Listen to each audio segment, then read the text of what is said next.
Hoy, buenos días, ¿me escuchan? No, profesor.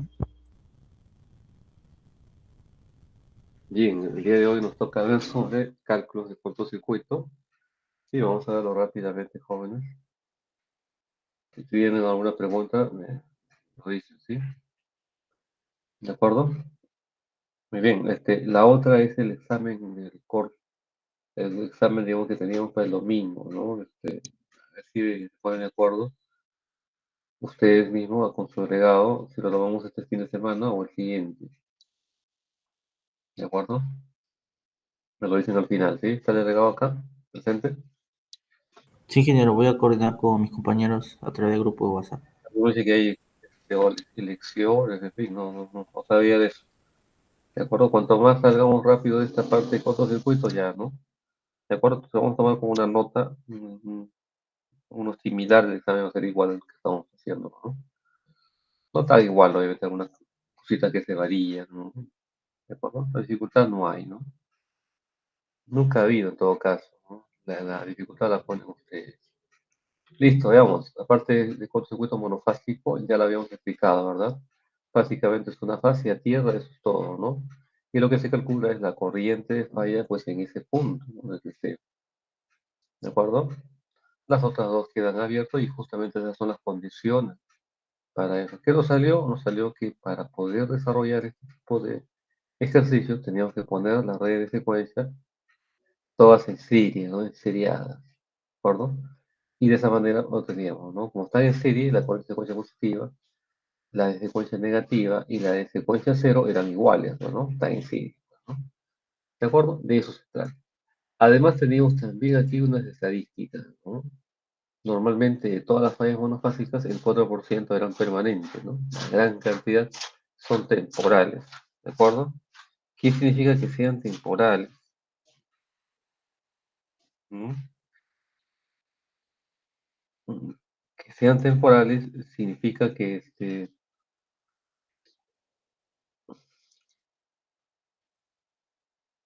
son fallas que si la eliminas de inmediato se desaparecen, ¿no? Igual se supone.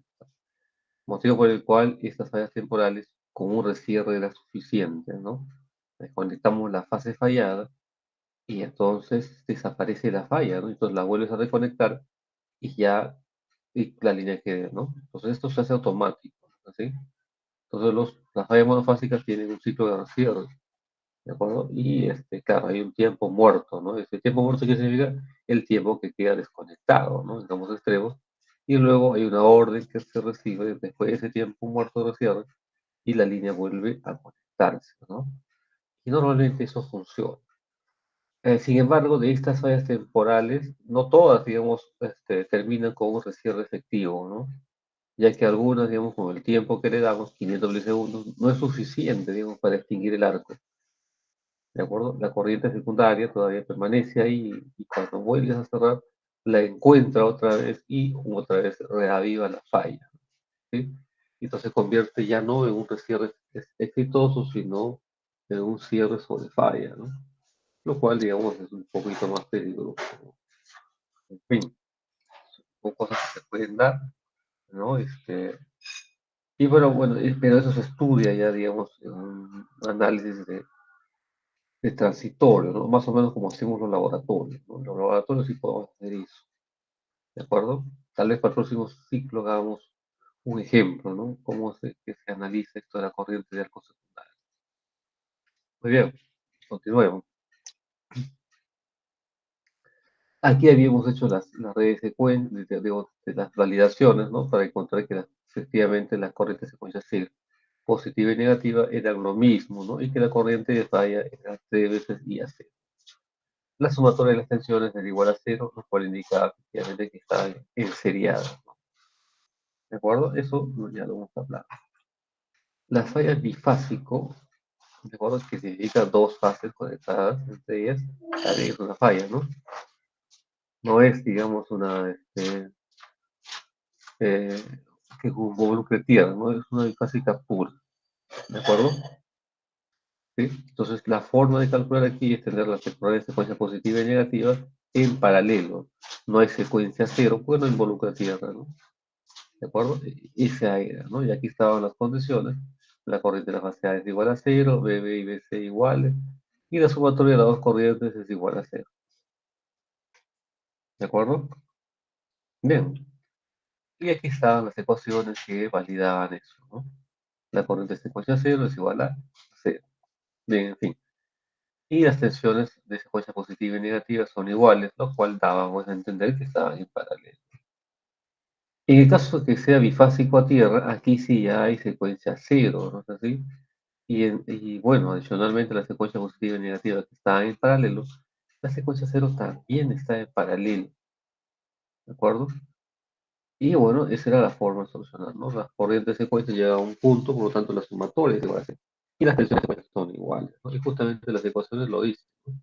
La sumatoria de las corrientes de secuencia de cero y las tensiones de secuencia cero, positivo y negativo, son iguales. ¿Alguna duda hasta aquí, jóvenes?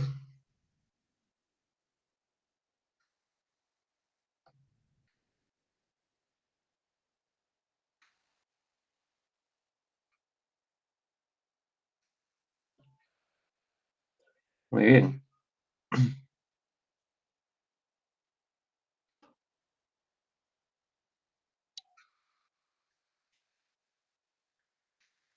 Cortocircuito trifásico.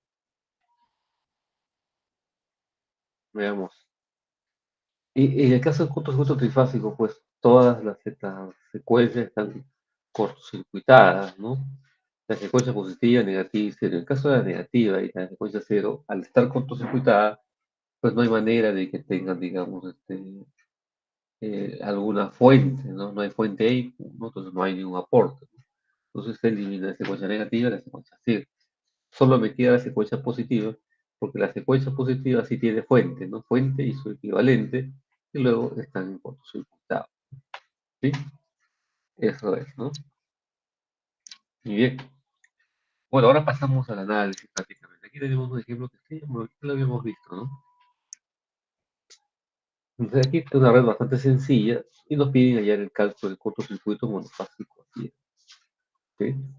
La potencia base puede ser cualquier valor, ¿no? Es decir, valor pues aceptable, ¿no?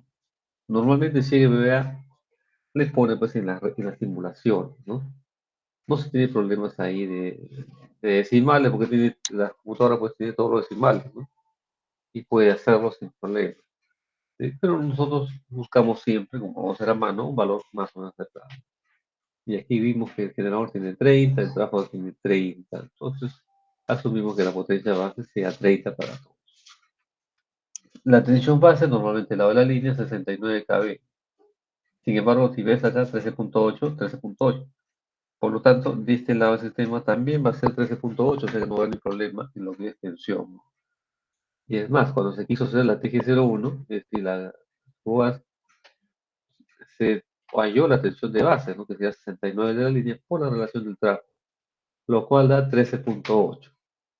Entonces, si el equipo tiene ya la potencia del sistema y la tensión también es del sistema, entonces no hay ningún cambio de base, ¿no? Es la misma. Lo mismo ocurre con este transformador, ¿no? ¿Sí? De acuerdo, no hay, digamos, cambio de base acá tampoco, porque tiene la tensión de red y la potencia, ¿no? Solo queda, digamos, el cálculo de la impedancia base por unidad de esta línea, ¿no? Esta reactancia de la línea, ¿no?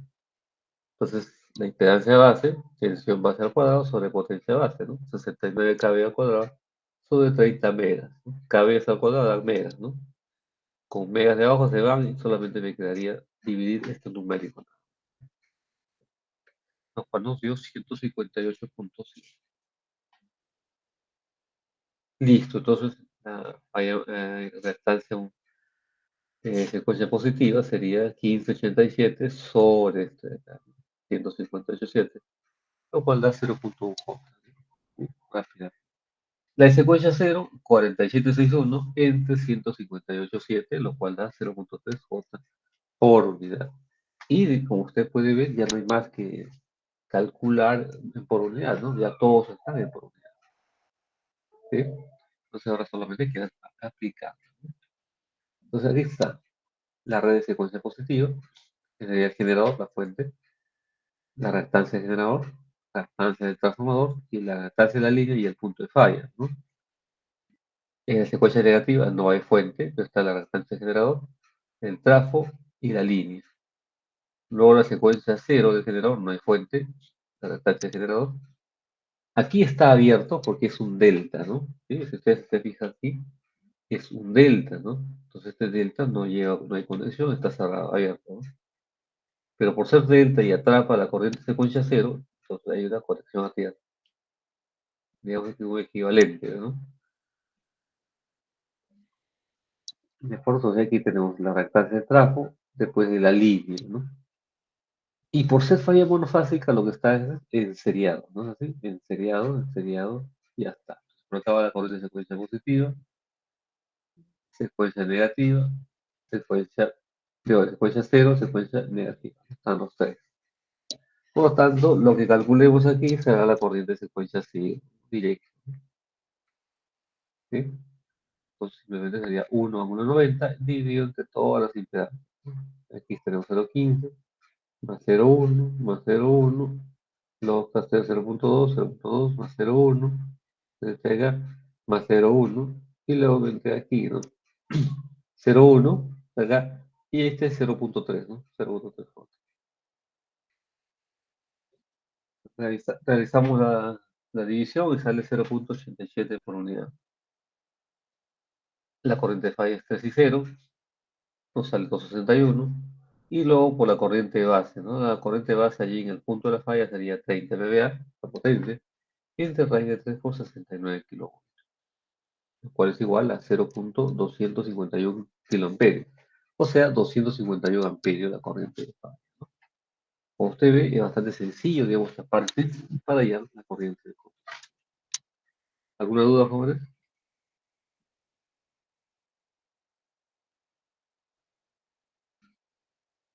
Ninguno. Muy bien. Listo. Entonces aquí nos están pidiendo calcular la falla bifásica tierra al 40% de la línea L12 respecto de la barra B1. ¿Sí? Veamos. Sale, ¿no?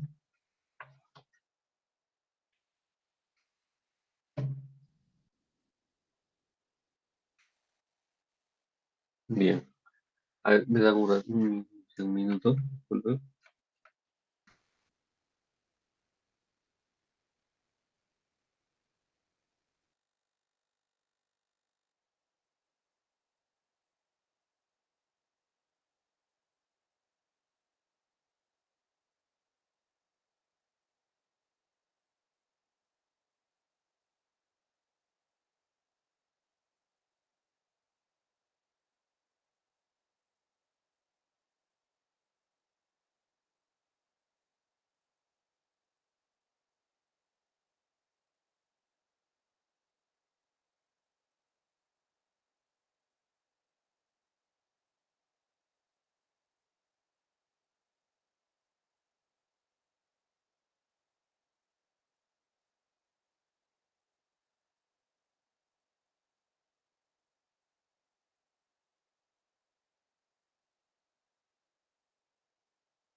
Listo, joven. ¿Escuchan? Sí, por eso lo escuchamos. Bien, entonces aquí lo que tenemos es una red y se ha elegido aquí como potencia base 200, ¿no? Básicamente por TG01 y el T01. Y la tensión base, 220 kilovoltios el lado de la línea, ¿no? ¿De acuerdo? Recuerden que la tensión base siempre va a ser la tensión nominal de la línea, ¿no? Buscamos siempre eso, para darle algo de orden, ¿no? Entonces acá tenemos X01, T01, líneas y dos trafos y un generador más, ¿no? Y hay que llevarlos a por unidad y luego hacer el cálculo correspondiente para la falla bifásica que nos han pedido en parte de la línea. Entonces la potencia base, 200, ¿no? Tensión base, 220 kV, listo. Vayamos por el generador TG01. La, la tensión base es sencillo, ¿no? 220 por 13.8 entre 220. No hay problemas ahí, ¿verdad? Entonces sale rápidamente 13.8. Pero el equipo ha sido medido a 14 kV. Ustedes pueden ver ahí la tensión, digamos, del equipo 14 kV, ¿no? Entonces, pongo yo 20%, 0.2, ¿no? 0.2 arriba va la tensión a la cual fue medido, 14, ¿no? Y la del sistema es 13.8 abajo, ¿no? Arriba va la potencia del sistema, que es 200, y la del equipo, que es 200. No hay cambio de base por potencia, no es la misma, ¿no? O sea, vale 1, ¿no? O sea, no le afecta. Entonces, solamente hay variación por tensión y ahí está, ¿no? Entonces, en los tres da lo mismo, ¿no? ¿De acuerdo? En fin. Entonces, los cambios de base para los valores de secuencia de este generador ya está acá, ¿no? Ligera variación. Para el caso del transformador, ¿no? La tensión base o la tensión a la cual fue medido es 13.8 o 220, ¿no? Y la tensión del sistema de ese lado también es 13.8 o 220, ¿no? Es decir, no hay cambio de base por tensión y por potencia. La del sistema es 200 y la del equipo también. Tampoco hay cambio por potencia, ¿no? ¿Sí? ¿De acuerdo? Recuerda que si no tiene dudas, me puede preguntar. Listo, de esa manera hemos acabado con lo que es el generador 1 y el trafo 01. Vayamos por la línea, ¿no? La línea 1, 2 y la línea 2, 3. ¿De acuerdo? Ahí están los datos y justamente aquí está la falla, ¿no? Hay que calcular para el 60% y 40%, ¿no? Entonces, la impedancia base, tensión base al cuadrado sobre la potencia, ¿no? Lo cual nos da 242 ohms. El 60% sería 0.6 por 120, lo cual da igual a 72 kilos. ¿De acuerdo? Luego tenemos X1LT, la estancia secuencia positiva, que sería 0.45, que es arriba, por la longitud, ¿no? 72 kilómetros, entre la impedancia base y nos sale este valor. A modo de ejemplo también, para la reactancia secuencia 0 sería 1.45 por la distancia que nos está saliendo, 472, entre la impedancia base y nos sale este valor. Luego, del mismo modo, hacemos para el 40%, ¿no? ¿Sí? En este caso es igual 0.45, pero lo que queda sería el 40%, que es 48 kilómetros. Dividido entre la impedancia base, nos salió 0.089. Igual para secuencia 0, 1.45 por 48, que es la longitud, 40% entre la impedancia. Cuando sale 0.288. ¿De acuerdo? De esta manera ahí tenemos la impedancia para la línea 1.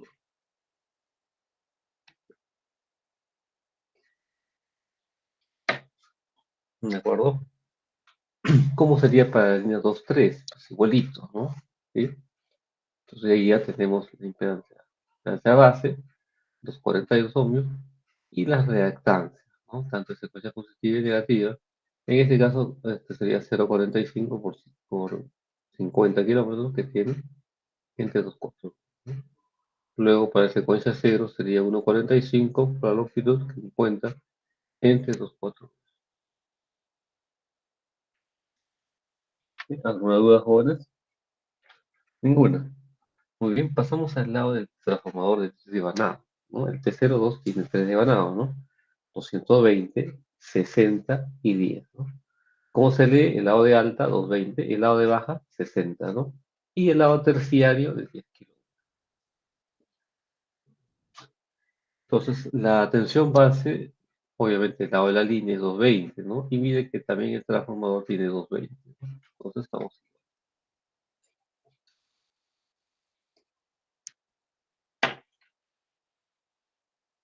Entonces, aquí está, ¿no?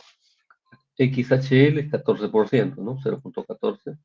Arriba es la tensión a la cual fue medido, 220, ¿no? Dividido también entre 220, ¿no? ¿Sí? Esta es la de sistema y arriba es la tensión a la cual fue medido. La potencia base del sistema es 200 y la del equipo, la cual fue medido, 120, ¿no? Entonces hay un incremento. La otra es XHT, 0.06 y digamos los mismos factores, ¿no? De tensión no hay variación, pero en el otro lado, sí, ¿no? Por potencia sí, ¿no? Porque la potencia base del sistema es 200, pero la potencia en la cual fue medido dice 40, ¿no? Por eso que ahí sí hay una gran variación. XLT también, ¿no?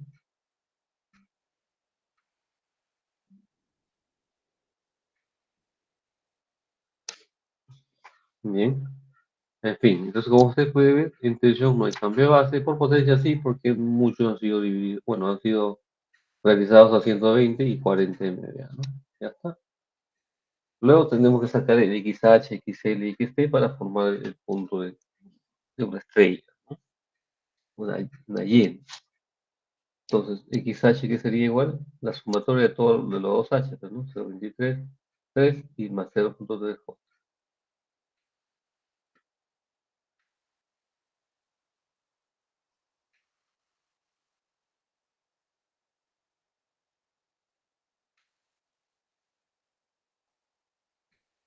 Muy bien. Entonces, no hay problemas acá, ¿no? XH sería la suma de los dos menos el tercero entre 2, ¿no? XL, la 2L, ¿no? Acá hay un L y acá hay otro L, ¿no? Sumo los dos menos este de acá, ¿no? Todo entre 2, XT, los dos T sumo, ¿no? Acá están los dos T y el resto el otro, ¿no? Entre 2. Y básicamente eso es jóvenes. Y con eso, digamos, obtenemos casi todo, ¿no? Todavía nos falta el trafos T03 y el TG02, ¿no? La tensión, vamos por el generador, ¿no? La tensión base sería 220 la línea por la relación del trafo, 17 kilovoltios. Entonces la impedancia es 18%, 0,18 digamos, la tensión a la cual fue medido, dice 18 kilovoltios y ya está.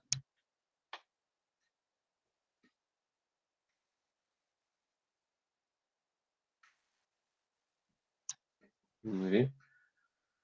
Entonces, la reactancia de secuencia positiva, 0,18, ¿no? Arriba la cual fue medido 18 y abajo la de tensión del sistema 17.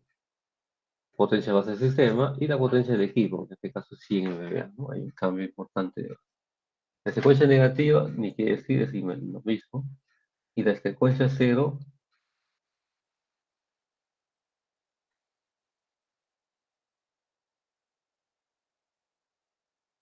muy bien. Listo. Luego el T03, más sencillo, ¿no? 0.1, la tensión a la cual fue medido, 220. La del sistema, 220 también, no hay cambio de base por tensión, ¿no? Igual potencia, arriba la del sistema 200 y la del sistema 100. Muy bien.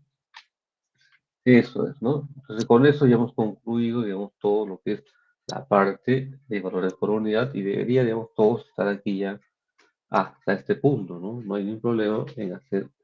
eh,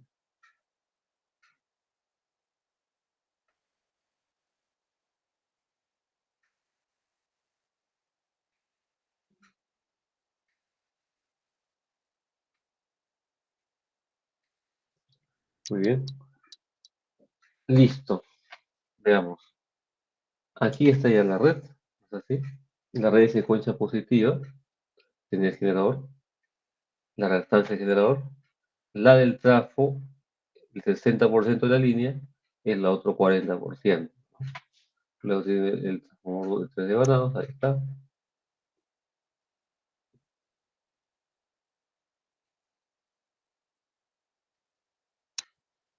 Bien.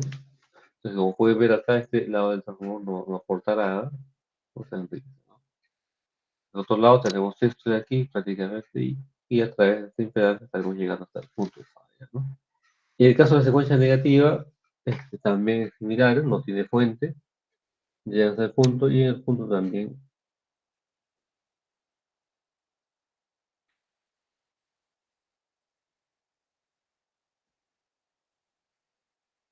Bien. Entonces, la secuencia negativa es casi igualito a la secuencia positiva, ¿no? No hay casi en cambio. Pero en secuencia cero sí hay cambios, ¿no? ¿De acuerdo? Entonces aquí, por ejemplo, el generador, luego viene la conexión en delta, el trabajo, deja abierto el lado del generador, ¿no? Y se cierra, bueno, se baja, digamos, neutro, ¿no? Igualito el otro lado, ¿no?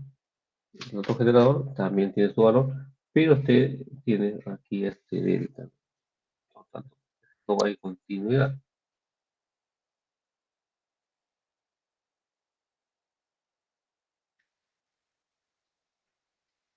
Entonces, miren la conexión, ¿no? En el caso del transformador, hay uno que está en delta y los otros dos están en estrella, ¿no?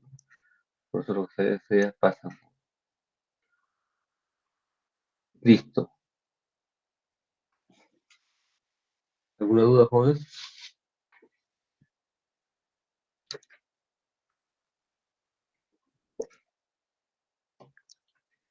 Pues aquí, digamos, sacamos el equivalente, ¿no? Sumas todos acá y tienes un equivalente. Sumas todo, incluye de acá, ya tienes otro equivalente, ¿no? Ya está. Aquí igualito sumamos todo y luego sumamos esto de acá hasta aquí, ¿no? Y en la secuencia cero también podemos sumar hasta aquí, pero acá tenemos una impedancia, aquí sumamos todo esto de aquí, otro suma esto de aquí.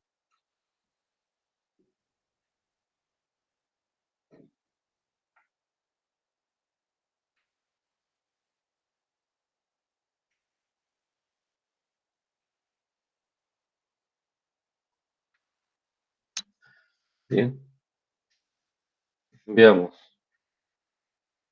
Listo. Acá tenemos la fuente, impedancia, fuente, impedancia. Los otros dos no tienen, ¿no? Y acá la secuencia cero, ¿no? Notamos que sí, hay que conectarlas en paralelo. Entonces, punto de falla, todos conectados en paralelo. Y las tierras también, ¿no?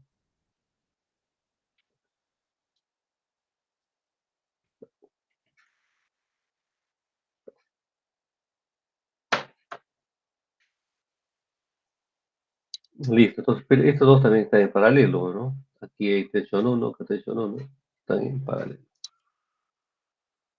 Se simplificó de esa manera y acá está, ¿no? Corriente de secuencia positiva, negativa y cero. Y finalmente tenemos,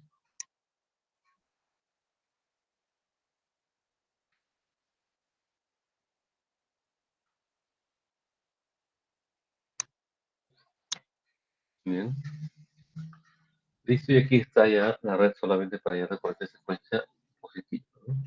Corriente de cortocircuito bifásico activa, ¿no? Entonces ahí sería 1 entre 0,29 y 0,136, lo cual nos sale 2,3474. Y D0 sería un divisor de corriente, ¿no? Cuando sale 1,249. Y la de falla sería 3 veces 16.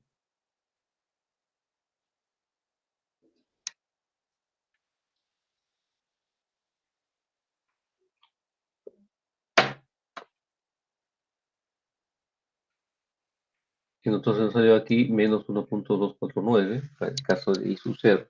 Entonces la corriente de falla es 3 veces I sub 0, ¿no? 3 veces nos sale menos 3,745, ¿no? Ahora hay que hallar la corriente de base, ¿no? Entonces sería 220, la falla de 3 por 220.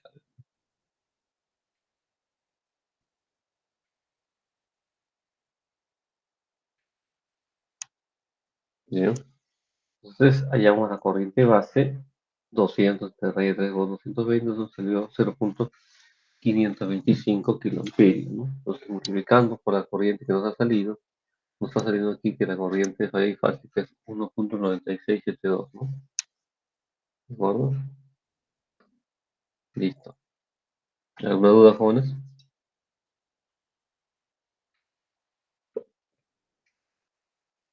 Ninguna. Muy bien. Vayamos al siguiente punto. Cortocircuito de corriente bifásica ciega. Entonces ahí están los datos que ya hemos calculado, pero ahora nos pide,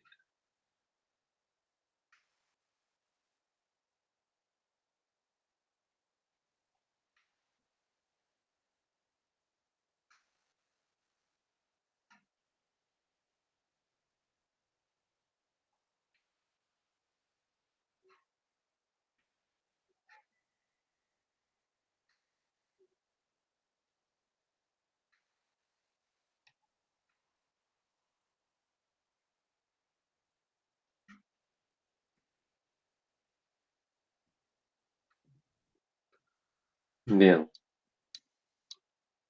listo. Entonces ahora lo que tenemos que calcular es las contribuciones de cada uno de los lados, ¿no? Entonces vayamos primero por el transformador 1.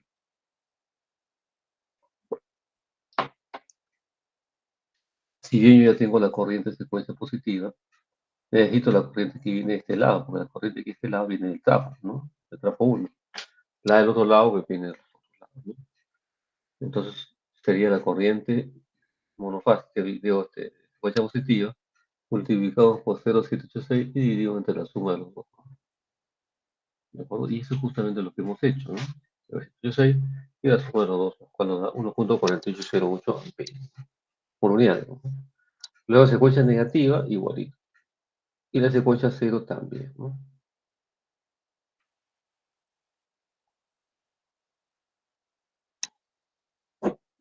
¿De acuerdo? Y bueno, ahora sí, se aplica esta de acá, ¿no? Su A y su B y su C, 1 al cuadrado A y 1 a cuadrado, ¿no? Esto es básicamente A es igual al ángulo de 120, ¿no? Y los valores de secuencia que ya están acá. Entonces la corriente por la fase A, ¿cuánto es igual? La sumatoria, ¿no? Sale 0.11 kiloamperios, ¿no? Y su B también, ¿no?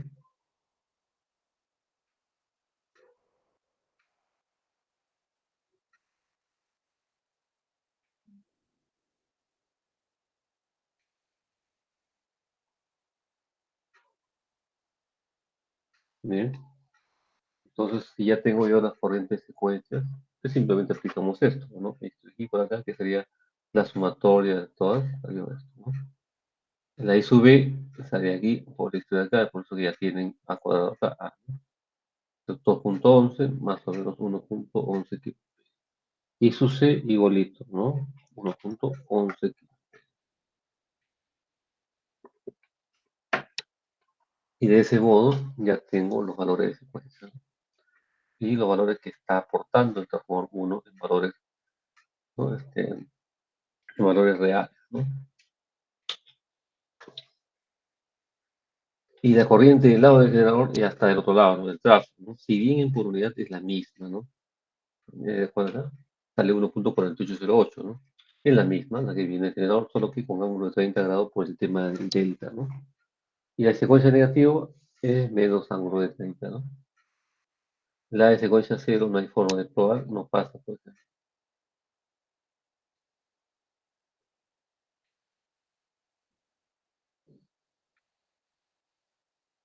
Bien, listo. Y secuencia cero no tiene, porque recuerden que en la red de secuencia cero está abierto, ¿no? Entonces no hay aporte de secuencia cero de generador. Entonces solo tenemos secuencia positiva y la secuencia negativa. Igualito hacemos aquí, ¿no? Pero claro, el primero es cero, ¿no? Entonces nos está saliendo aquí es 10.738, pues, recuerden que es el dado del generador, para potente.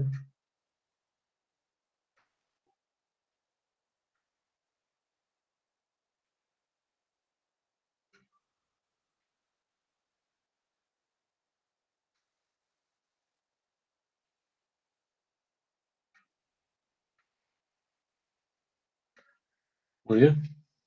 ¿Alguna duda aquí, jóvenes? Bueno, vayamos para el otro lado, ¿no? El trafo 2 y el T3. Primero por el transformador 2, ¿no? En este caso, el transformador 2, si bien el lado de 2 y 3, estos son los aportes de corriente, ¿sí? El transformador 2 no tiene corriente de secuencia positiva ni negativa, ¿no? No hay fuente de ese lado, está como en ring. Pero sí tiene secuencia cero, ¿no? Entonces, esta corriente de aquí hay que derivarlo de este lado aparte, ¿no? ¿Sí?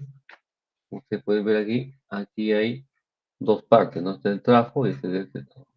Entonces la corriente de secuencia cero pasa por acá, ¿no? Parte por aquí y parte por acá, es la que vamos allá, ¿no?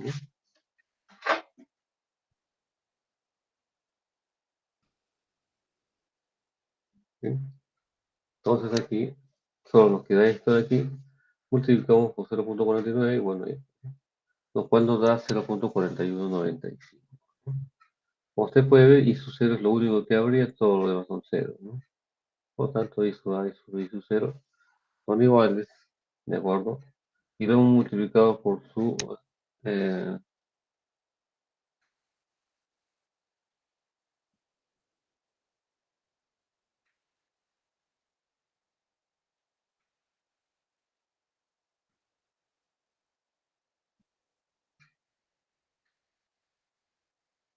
bien. Y bueno, como usted puede ver, las corrientes por las tres fases son las mismas, ¿de acuerdo? Y más o menos 220 amperios, ¿no? Se multiplica siempre por la corriente base. Como es 200, salió 0.525 kiloamperios, ¿no? ¿De acuerdo? Creo que aquí no habría problemas con usted, ¿no?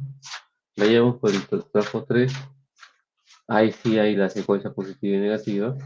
Y la de secuencia 0 sería la parte restante, ¿no? Porque parte venía por el trafo 2 y parte viene por el trafo 3, la de secuencia 0, ¿no? ¿Sí? Bueno, acá sería simplemente la sumatoria para I sub A, para I sub B y para I sub C, ¿no?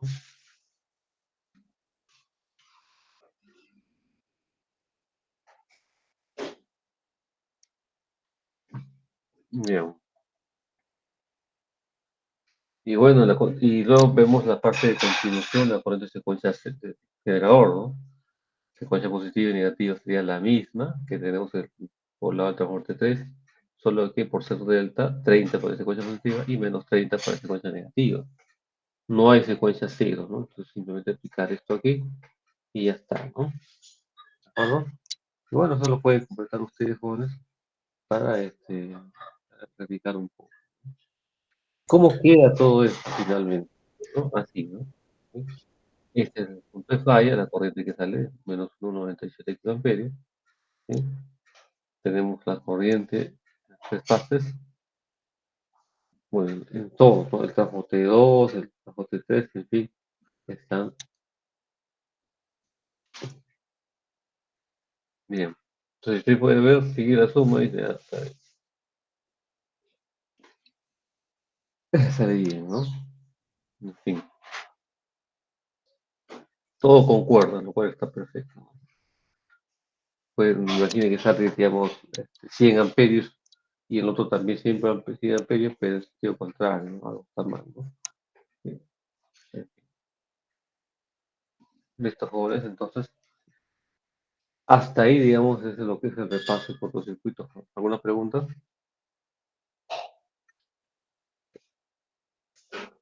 Profesor, una consulta. Cuando haya la corriente de secuencia cero y negativo, sale valores negativos. No entendí el por qué está valor. Lo que pasa es que como usted ve acá, la corriente de secuencia positiva está acá, ¿no? ¿Sí?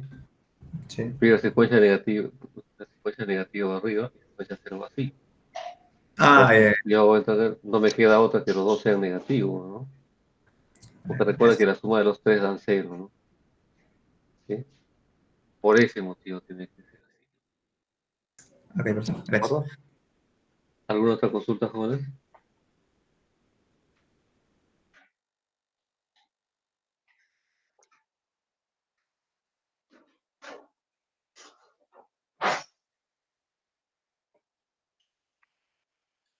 Como ustedes verán, realmente el ejercicio es muy básico, ¿no? ¿Sí? El asunto está en entender lo que está haciendo, ¿no? ¿Sí? Si no se entiende, por más fácil que sea el ejercicio, prácticamente sumar nada más, no se entiende, pues no se hace nada, ¿no? ¿De acuerdo? Entonces es importante que usted practique bastante, porque este tipo de cosas tal vez sea necesario hacerlo cuando esté en una subestación, ¿no? Y ahí no hay nada, ¿no? Se queda solamente la mano nomás y a veces ni la calculadora, ¿no? Entonces tienen que de algún modo esforzar una respuesta, ¿no? ¿Sí? Y lo otro que te queda es llamar, ¿no? Al centro de control o a alguien que esté analizando para que lo haga, ¿no?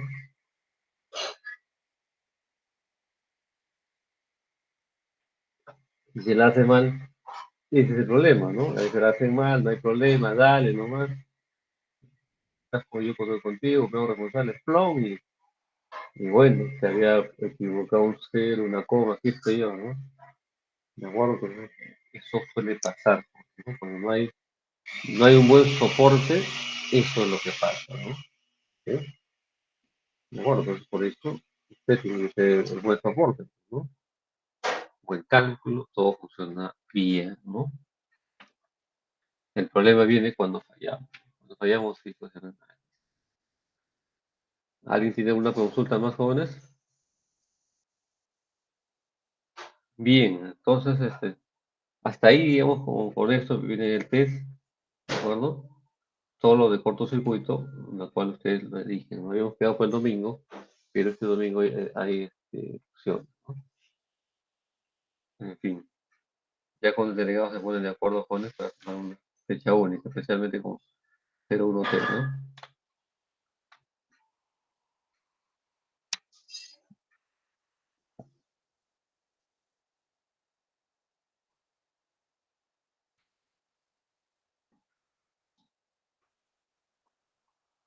A ver, vamos a llamar listas.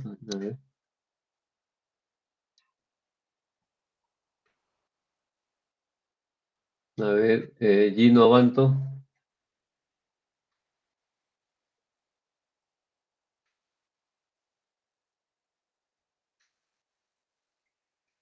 No ha venido Gino Abanto, ya encontré.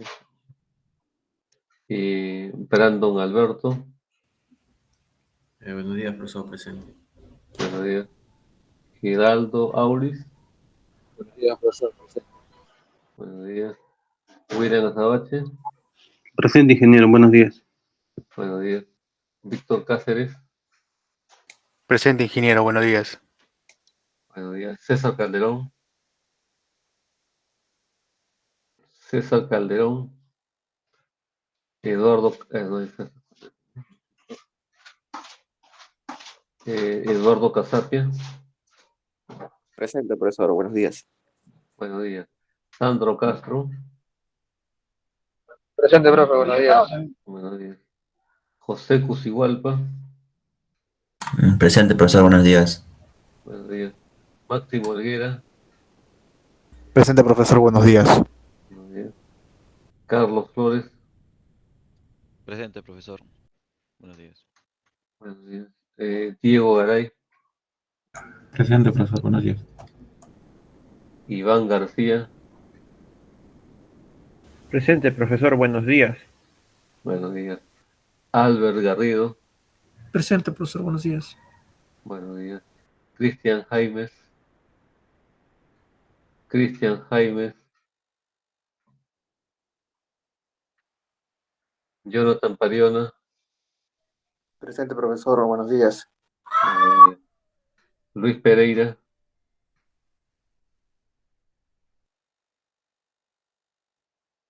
Que hay que comprar micro, Pereira. Ángelo Ramírez. Presente, profesor. Buenos días. Buenos días. Juan Reyes. Juan Reyes. Se quedó Juan Reyes.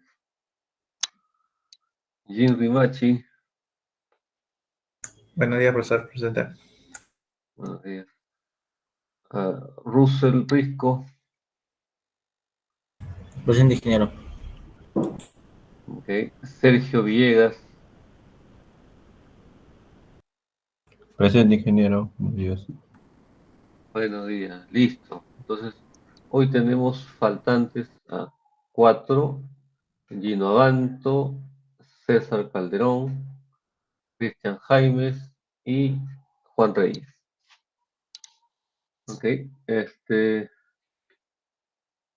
alguien, les toca a ustedes exponer un grupo, ¿no? Sí, Sí, ingeniero. ingeniero. ¿Podrías poner un grupo? A ver, la semana 11. Gis, ¿solo ustedes dos nomás o hay alguien más? No, profesor, solamente los dos. Adelante, joven, presente. Ok, profesor.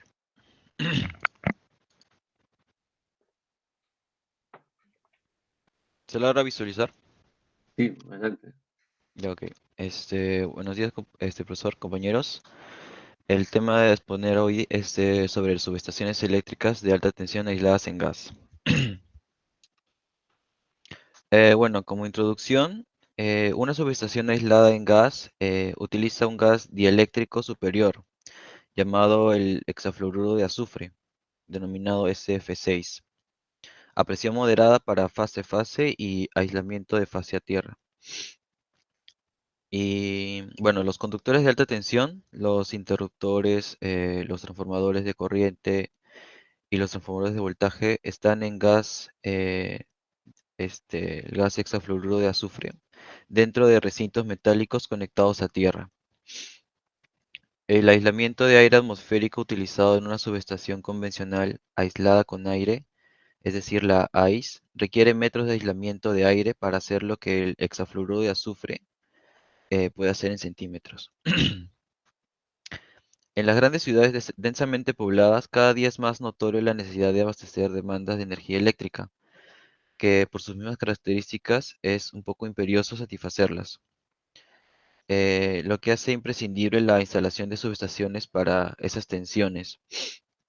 Por otra parte, el precio muy elevado de los terrenos en esas ciudades, sumado a la imposibilidad de conseguirlos de las dimensiones necesarias para instalar una AIS, ya que las subestaciones en aire, el AIS, que son las convencionales, las que usualmente usamos.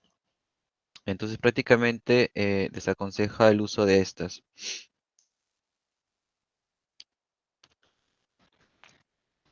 Bueno, sobre la evolución histórica, entre 1960 y 1970 aparecen las primeras GIS de alta tensión. En 1966 se instala el Plessis-Gaissot en Francia, un prototipo experimental de 245 kilovoltios. La evolución de las GIS reconoce diferentes periodos característicos. Por primero, el auge de la técnica empleada para el corte del arco en los interruptores de alta tensión, que utilizan el gas SF6. El segundo, el intenso desarrollo informático alcanzado para los medios de cálculo y la utilización de modelos de diseño y por la técnica de corte basada en la expansión térmica y ayuda a la apertura. Se consiguen así comandos reducidos que utilizan la energía de resortes de forma similar a los comandos de los interruptores de media tensión. Entonces, en efecto, el conocimiento de los fenómenos involucrados en el corte que ocurre en las cámaras de los interruptores del gas SF6 han llevado a conseguir dimensiones eléctricas más pequeñas, a la par de alcanzar un aumento de la confiabilidad de estos equipos.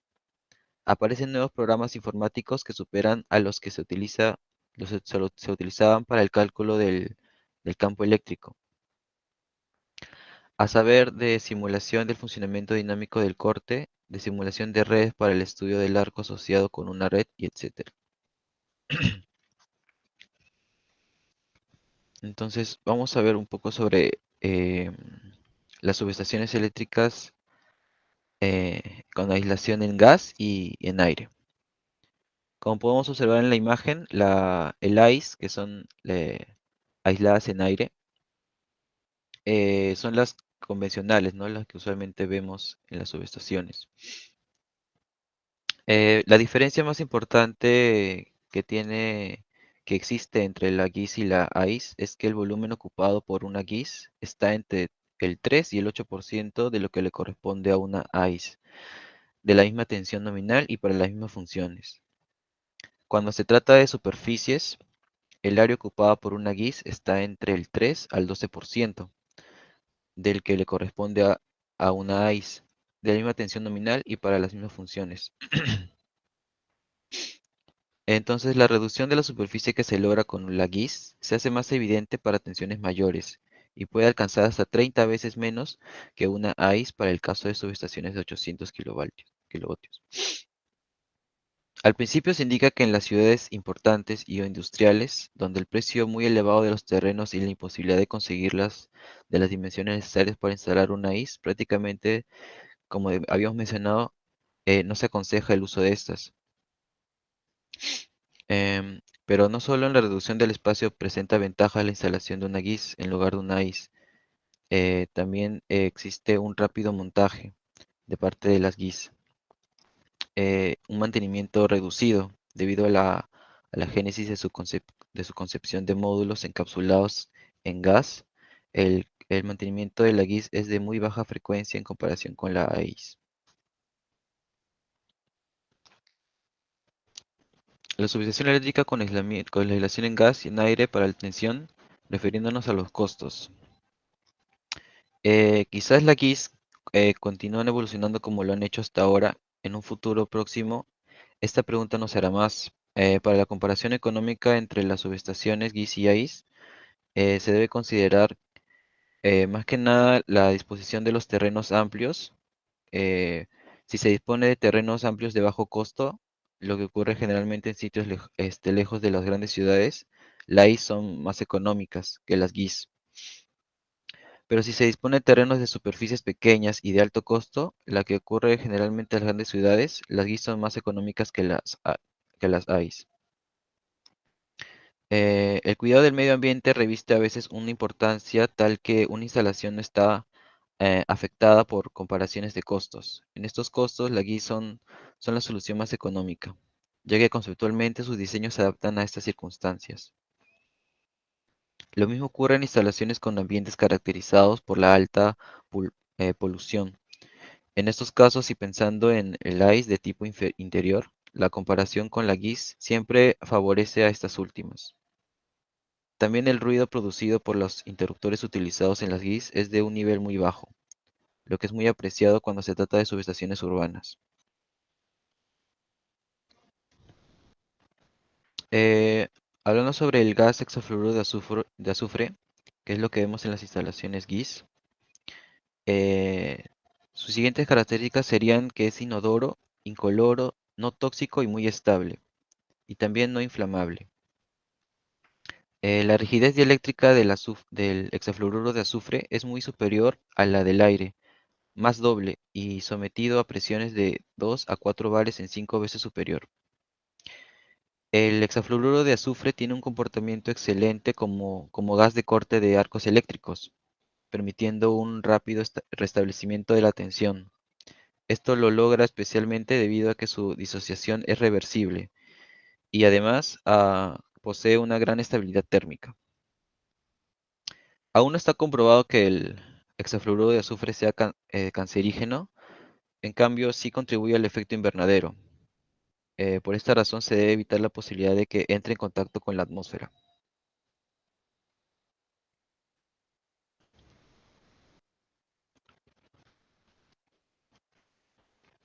Eh, bueno, esas serían las partes de las subestaciones eléctricas aisladas en gas para alta tensión. Como vemos ahí en el punto 1 tenemos la barra con seccionador o seccionador de puesta a tierra. En el punto 2 el interruptor de potencia. En el punto 3 el transformador de corriente. El siguiente transformador de tensión. El seccionador de salida con seccionador de puesta a tierra. El seccionador de puesta a tierra rápido. El módulo de conexión de cables y el armario de control.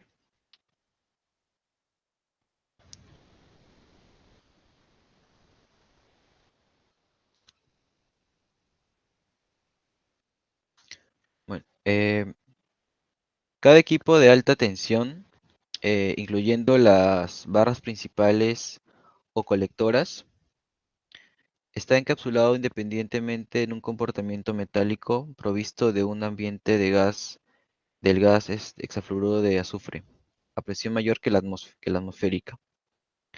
Se forman así módulos individuales por equipo que luego se interconectan mecánica y eléctricamente entre sí para formar distintas configuraciones. Entre módulos se utilizan aisladores cónicos de resina que a la vez que soportan las barras conductoras ofrecen una barra estanca al gas SF6 y se evita así la contaminación del gas en todas las subestaciones en los casos de apertura de interruptores sobre fallas, al tiempo que también evitan la propagación de una falla al resto de la subestación. Eh, los envolventes metálicos pueden ser de aluminio, utilizado en la gran mayoría de los casos, o acero. El aluminio debe de disminuir el peso de toda la subestación. Ofrece una buena resistencia a la contaminación ambiental y a la descomposición del gas SF6 por efecto del arco eléctrico.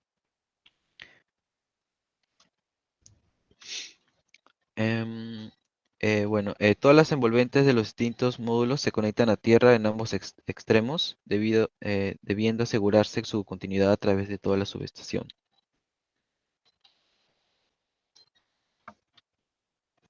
Estos serían los módulos individuales que les corresponden a una subestación GIS. Tenemos el módulo de juego de barras principales, de interruptor, seccionador de barras, seccionador de línea, seccionador de puesta a tierra, seccionador de aislamiento, transformador de corriente, transformador de tensión de barras, módulo de descarga de sobretensiones, de prolongación, empalme con cable subterráneo, con línea aérea y con máquinas. Viendo principalmente lo del módulo de interruptor. Los interruptores utilizados en las GIS modernas utilizan el mismo principio que los interruptores utilizados en las AIS, que es la autocompresión. Ante un cortocircuito, el gas SF6 presenta como elemento de corte. Cuando se presenta como elemento de corte, se recalienta como consecuencia del contacto con la energía desarrollada por el arco eléctrico. Aumenta así la presión en el interior del cilindro de contacto, sumándose a la presión de separación propia de su mecanismo de accionamiento. Esta razón hace que no haga falta que el sistema de accionamiento sea el único encargado de aportar la energía necesaria para generar una presión capaz de extinguir el arco eléctrico. De este modo, los accionamientos modernos son simples y basados en la acumulación de energía en resortes. En la siguiente figura vemos el módulo constructivo de seccionador. Como punto 1 está el aislador cónico de soporte. Punto 2 vendría a ser el eje aislante. El siguiente punto, el 3, el eje motor. El 4, la envoltura. El punto 5, el contracontacto fijo. El punto 6, el perno de contacto móvil. Y el punto 7, la varilla dentada interior. Y en la siguiente figura, el módulo constructivo de descargadores de sobretensiones. Encontramos el aislador cónico, la envoltura. Como punto 3, el electrodo de control de campo. El punto 4, el cuerpo activo. Y el punto 5, el tubo aislante. Ahora le doy paso a mi compañero para que hable sobre el esquema y los valores característicos. Buenos días, ingeniero, compañeros. Mi nombre es Azabache y voy a seguir con la exposición. Vamos a hablar de los esquemas y valores característicos. Como se indicó anteriormente, las subestaciones GIS pueden conformarse por cualquier tipo de configuración de las que se usan normalmente de alta tensión. Es así, ¿no?, que tenemos juegos de barra simple, juegos de barra doble, de barras múltiples, barras en anillo, interruptor y medio por campo, doble interruptor por campo, en donde corresponde incluyendo o no barra de transferencia, seccionador bypass, interruptor, acoplamiento longitudinales y transversales. Siguiente, compañero.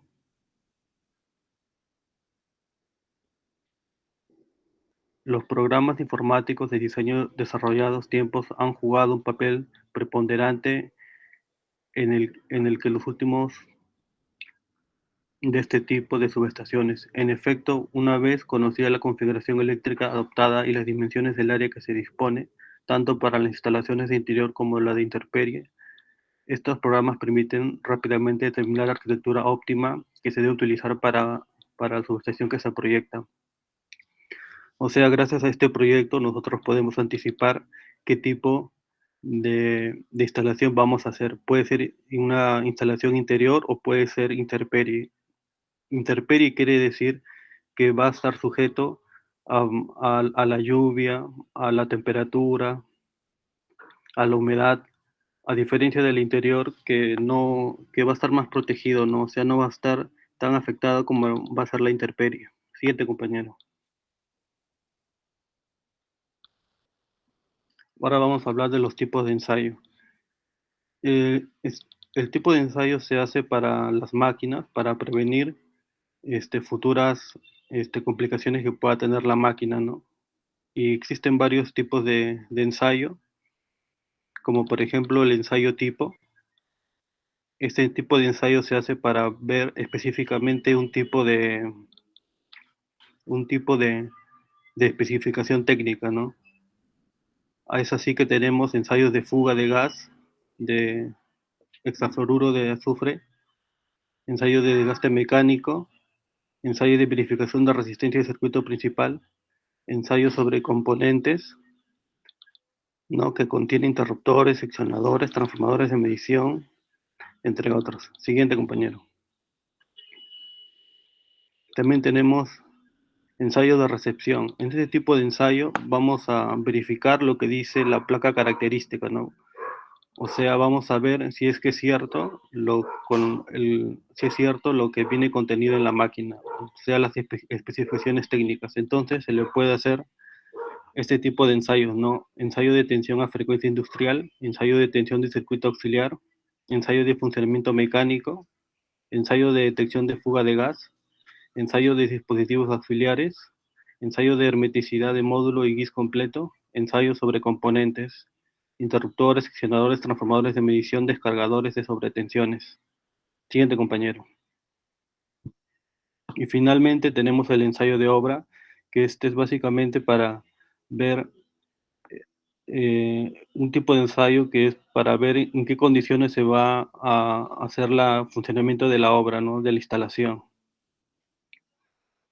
Y tenemos ensayo de tensión de circuitos principales, ensayo de verificación de resistencia de circuito principal, ensayo de tensión de circuitos auxiliares, ensayo de detección de fuga de gas, ensayo de medición de contenido de humedad de gas de hexafluoruro de azufre, ensayo de verificación de no circulación de corriente sobre cubiertas metálicas. Siguiente, compañero. Vamos a hablar ahora del montaje y mantenimiento. Este tipo de máquinas, como son complejas, necesitan toda una guía para su montaje y su mantenimiento. En las subestaciones GIS están diseñadas para ser instaladas en interior dentro de edificios o la intemperie. En este caso pueden ser instaladas bajo cualquier condición ambiental. Por ejemplo, puede ser bajo polución industrial, o sea, bajo contaminantes, ¿no? Que hay en el ambiente. También puede estar cerca al mar, ¿no? Proximidad del mar. También puede ser un clima extremo, puede ser tanto frío como calor. Esta máquina está adaptada para ello. Temperaturas máximas, zonas sísmicas y altitud elevada. Siguiente, compañero. Ya en el montaje, este tipo de máquinas, hasta tensiones nominales de 300 kilovatios. Una de las ventajas que tienen las subestaciones GIS respecto de las AIS es que son distintos campos que conforman las subestaciones, salen totalmente armados, ensayados de la fábrica de forma individual, así se transportan y llegan a la obra. O sea, esto quiere decir que no necesitan que se desarmen, sino pueden ser enviados completamente. A diferencia de cuando son mayores tensiones de 300 kilovatios, que ahí sí se tienen que desarmar, no se pueden enviar completas, y ya en la obra es cuando recién se puede completar, no la máquina. Siguiente, compañero. El mantenimiento. Las GIS requieren un mantenimiento mínimo debido a su envoltura hermética, sumado a que el gas hexafluoruro de azufre es un gas inerte sin envejecimiento y que además no ataca los materiales en los cuales está en contacto y tampoco se alerta por ellos. Las pérdidas anuales de hexafluoruro de azufre se garantizan como menores al 1% del módulo. Estas pérdidas pueden ser compensadas con cargas adicionales que se realizan en la subestación en servicio. Las pérdidas, podemos encontrar pérdidas de hexafluoruro de azufre que se garantizan como menores al 1%, ¿no? Estas pérdidas pueden ser compensadas con cargas adicionales que se realizan en subestaciones en servicio. Los órganos de maniobra, por ejemplo, los interruptores, los seccionadores y las palancas externas, deben recibir un tipo de mantenimiento similar a los equipos convencionales en las subestaciones AIS. Resulta importante destacar, ¿no?, que las subestaciones GIS requieren mínimo mantenimiento y que esta es una de las ventajas que presentan frente a la IS, porque no requiere tanto mantenimiento, o sea, sí requiere, pero no tanto como una instalación AIS. Por lo tanto, las prácticas de mantenimiento que se aplican en AIS no son de aplicación en las GIS.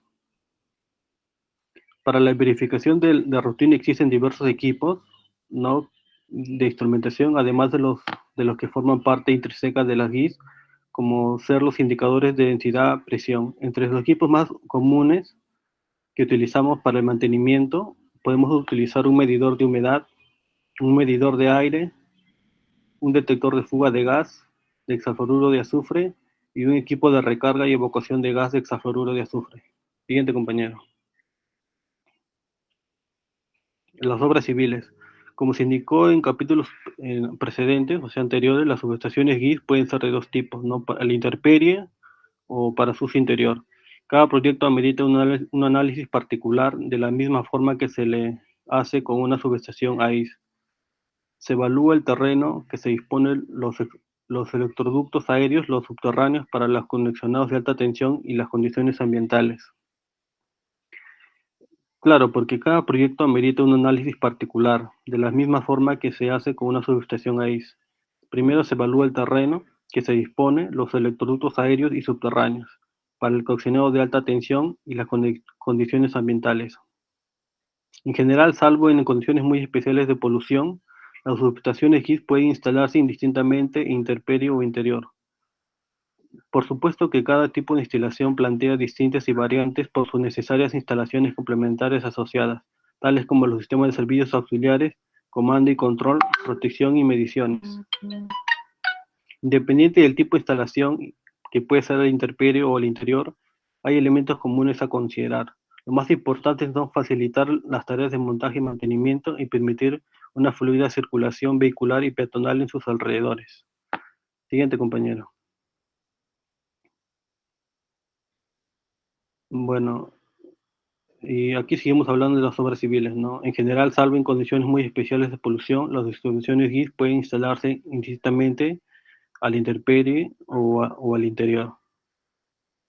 Siguiente, compañero. Subestaciones eléctricas aisladas en gas para media tensión.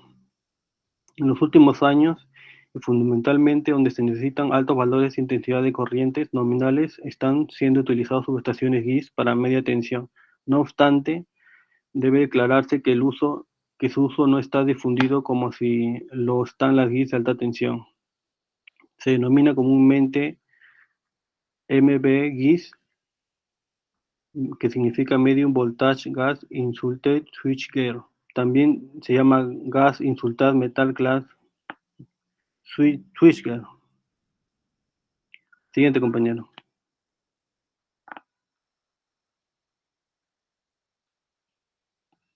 Bueno, ingeniero, eso es todo.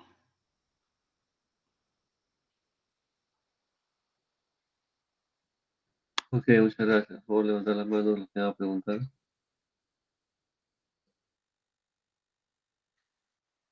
Ramírez, tu pregunta.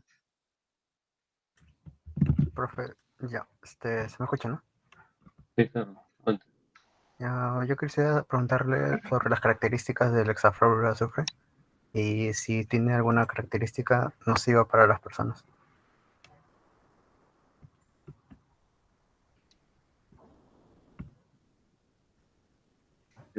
Ya, sí tiene varias características el hexafluoruro de azufre, como por ejemplo es inodoro, ¿no?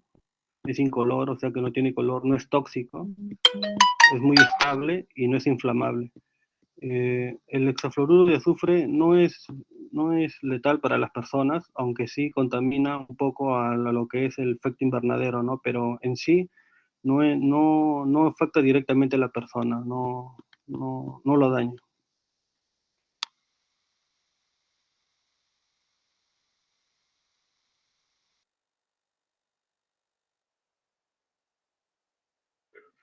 Alberto Quiroz, tu pregunta. Sí, profesor, a mí me gustaría saber, entre la subestación AIS y GIS, ¿cuál es más eficiente y por qué?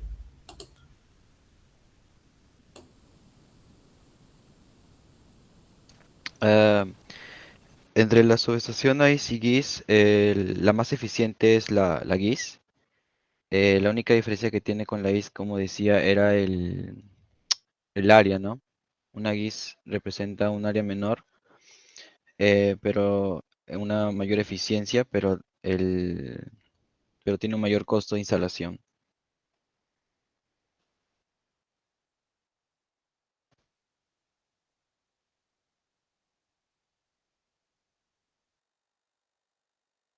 Bien, a ver, Rimachi, tu pregunta. Sí, compañeros. Mencionaron que existen dos tipos de subestaciones, ¿no? La GIS y la IS. Estas subestaciones se pueden instalar en cualquier parte, en cualquier región, cualquier zona, puede ser extrema o cualquier zona extrema, o específicamente sirven para cierta zona o no. Sí, depende mucho de la zona. Por ejemplo, una subestación GIS nos sirve bastante para zonas que son altamente sísmicas, ¿no? Como podría ser el Perú, eh, ya que ocupa un menor espacio. Y, y las subestaciones GIS pueden ponerse en un recinto, pero las AIS no pueden nunca ir en un recinto. Eso sería muy catastrófico. Gracias. Pariolo, tu pregunta. Sí, compañeros. Mi pregunta es, ¿cuáles serían las condiciones necesarias para una instalación del sistema GIS?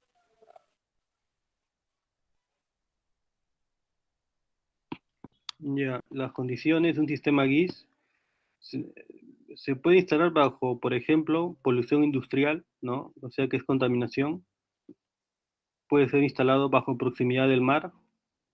Puede ser también bajo un clima extremo, temperatura máxima, como decía mi compañero, zonas sísmicas, como en Perú, por ejemplo, y altitud elevada, ¿no? En ese tipo de condiciones puede ser instalado el sistema GIS.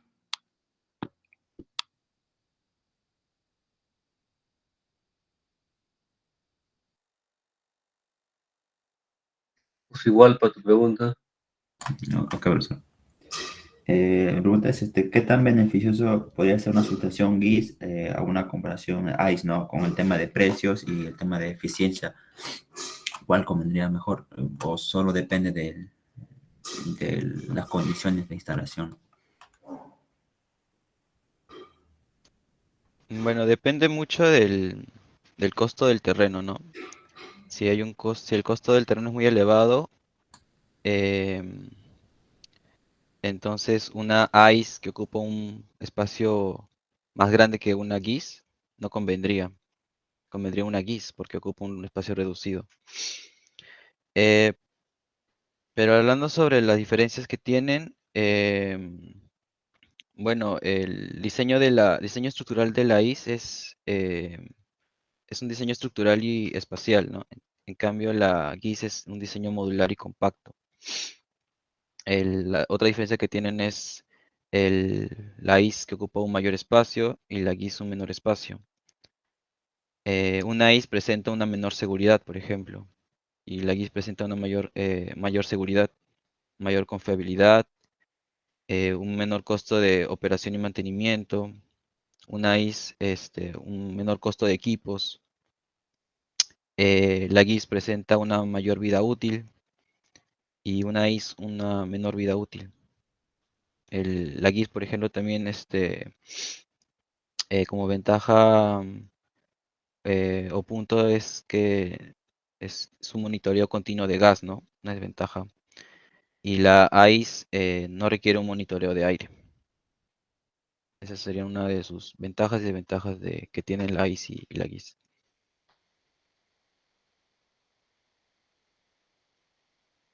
Garrido, tu pregunta. ¿Hay una ventaja entre una GIF unipolar y una tripolar?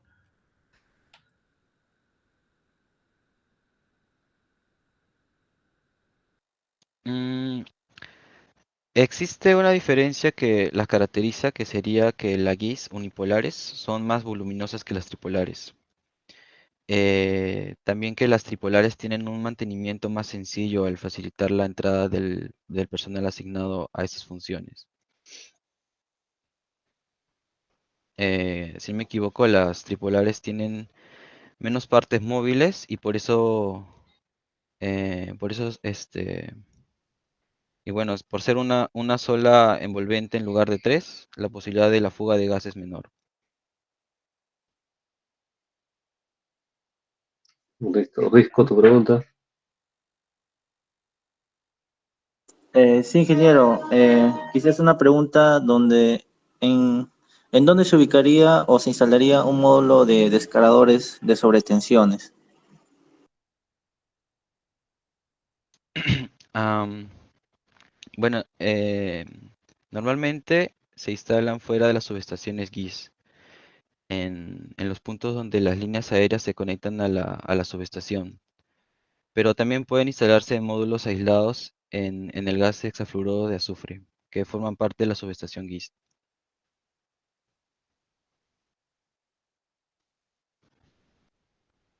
Bien. Casate, tu pregunta. Sí, bueno, mi pregunta es la siguiente, ¿no? ¿Cómo definen ustedes los puntos donde se deben colocar a tierra lo que es la parte de las subestaciones GIS?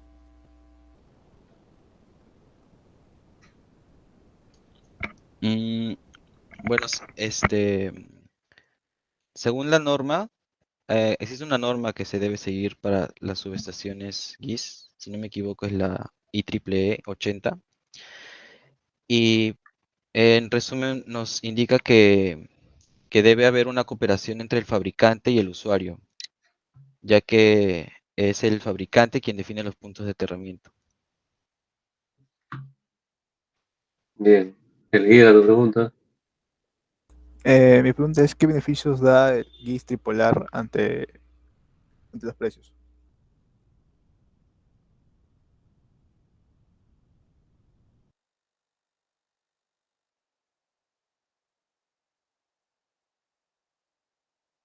Mm, la diferencia del costo del GIS tripolar solo en específico o la diferencia que tienen las GIS. En específico el precio. En específico. Yo considero que no debe variar tanto el precio de una GIS tripolar con una unipolar.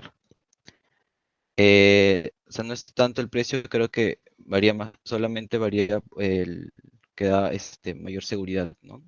La, la tripular, como había mencionado, porque la, el, la causa de que se escape el gas es menor ahí. Así que no sé en específico cuánto podría costar, pero no creo que sea tanta la variación de costos. García, tu pregunta. Sí, bueno, mi pregunta es, ¿cuáles son los ensayos que se realizan en los sistemas GIS y también en los AIS?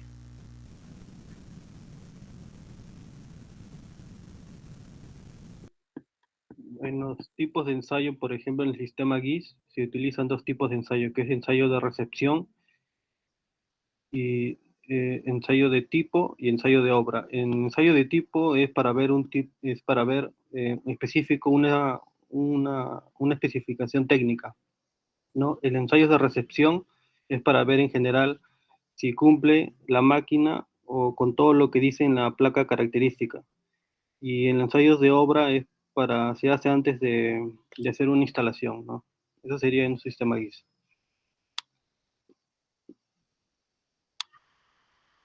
Bien, Cáceres, tu pregunta.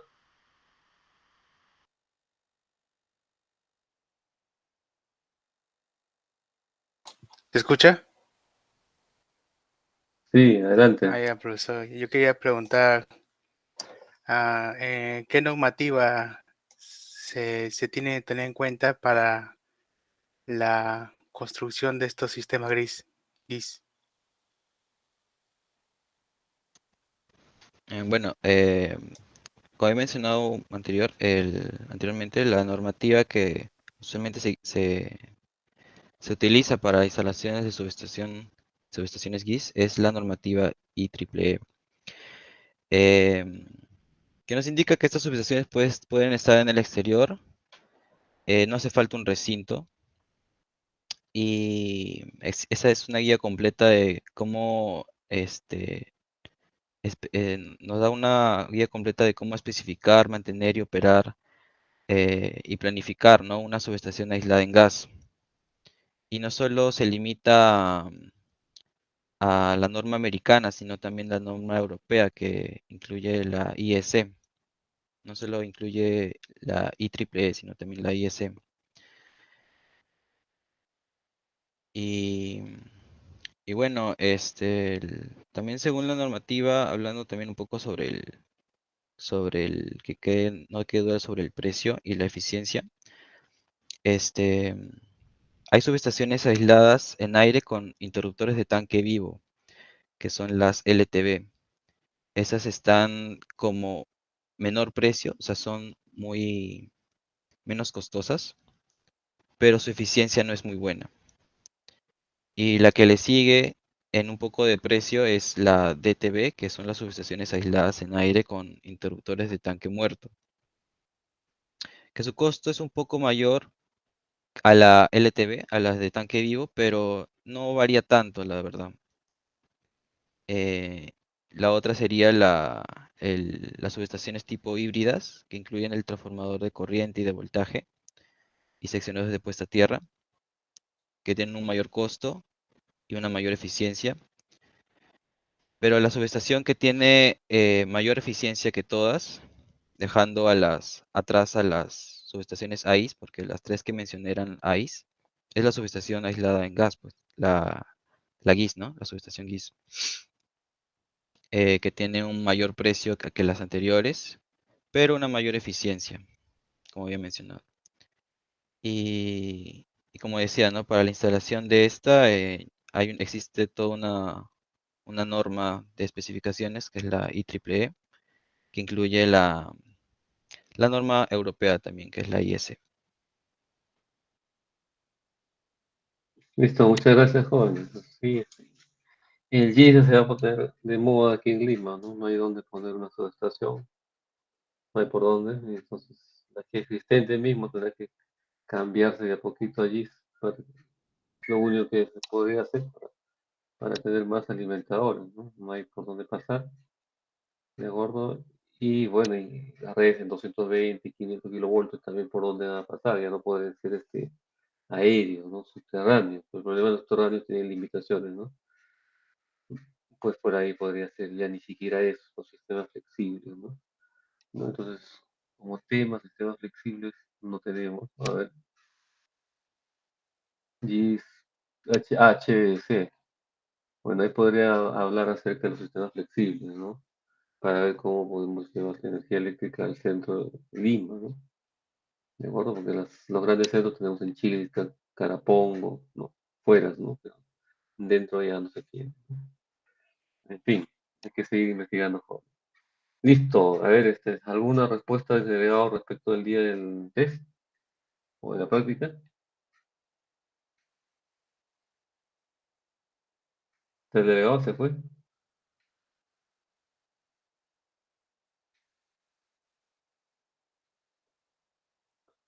El siguiente domingo. Ya listo, siguiente domingo. Listo, jóvenes, muchas gracias por hoy. Tengo alguna urgencia. Gracias por su participación. Nos vemos la próxima clase. Hasta luego, profesor, cuídese. Pues, Hola, profesor. Hasta luego, profesor.